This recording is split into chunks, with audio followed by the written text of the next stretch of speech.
এবার কি খারাপ লাগতেছে? স্যার এরা দুইজনই ওই অ্যাক্সিডেন্টের ওখানে ছিল।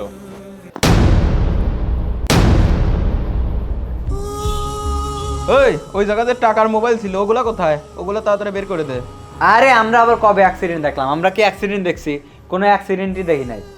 এ তুই এরকম করতেছিস কা? তোর আমরা কি ক্ষতি করছি কদে? তুই পুলিশ টাইম দেখছি আমার বাড়ির উপর, আমার কোনো মান সম্মান নাই।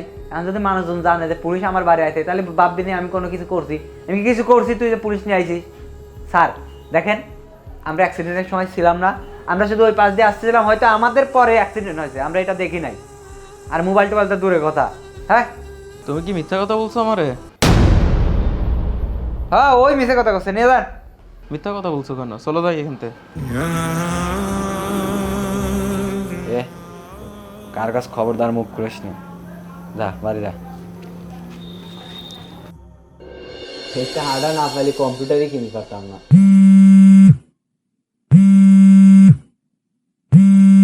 না না, আবার এই অসময় কল দিচ্ছে কে?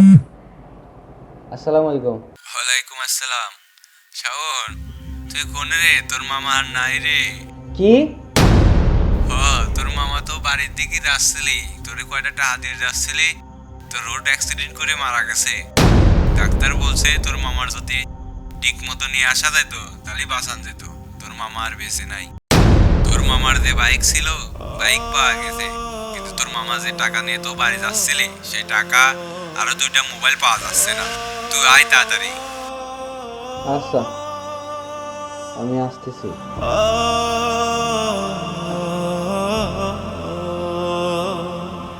তার মানে এটাই আমার মামা ছিলি?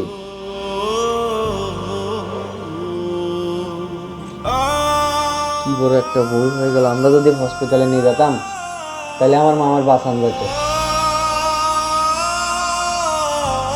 এই লোভ আমাকে শেষ করে দিছে। আমার মৃত্যুর জন্য আমি দায়ী, আমি দায়ী।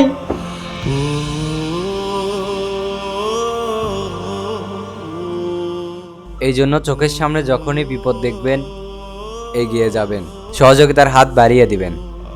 কারণ হতেও পারে সে আপনার আত্মীয়, সে আপনার কাছের মানুষ। আমার মতো আপনারা ভুল করবেন না। ভিডিওতেই সতর্কবার্তা। ধন্যবাদ। আসসালামু আলাইকুম।